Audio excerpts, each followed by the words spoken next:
Watch where this actually runs into some big issues. Evidence. No, but in all seriousness, I don't know what it would take to convince me of any God, but I'll tell you what, if a God did exist, it knows what it would take to convince me that it was real. So it's either that God hasn't done a good job at trying to convince me, doesn't want me to know it exists, or doesn't exist at all. So first I want to say that I really appreciate Calvin's passion for truth. I don't think he's being flippant here. When he says he would believe if there were evidence, I take him to actually mean real, meaningful evidence, not just tricks, manipulation, or blind faith. And that's fair. I mean, wanting good reasons matters. But here's where the argument runs into trouble. Calvin says he doesn't know what evidence would convince him, but that God would know. That sounds reasonable until you actually look at how belief works. Imagine if someone were to come up and ask me, what evidence would convince you that your wife truly loves you? And I were to say, well, I don't know, but she would know. Love isn't just proven by one overwhelming act. It's shown through a relationship over time in ways that can actually still be rejected if I decide to distrust her. That's why I really feel the relationship analogy hits home here, because Christianity doesn't claim that God is here trying to force belief.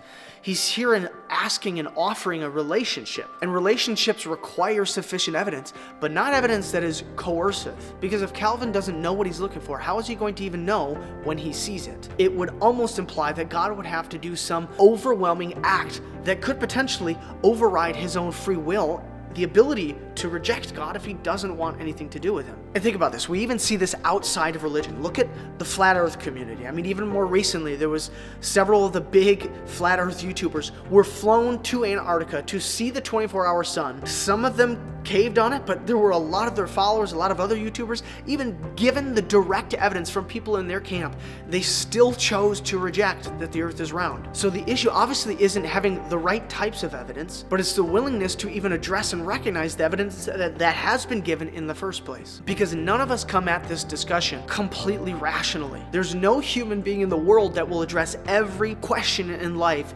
perfectly rationally. We all have emotions and feelings that, more importantly than the rational evidence, are going to sway and influence our decision. And I say that respectfully because if Calvin wants the truth, the next step isn't demanding unknown evidence, but honestly asking yourself whether the evidence on the table actually might be enough.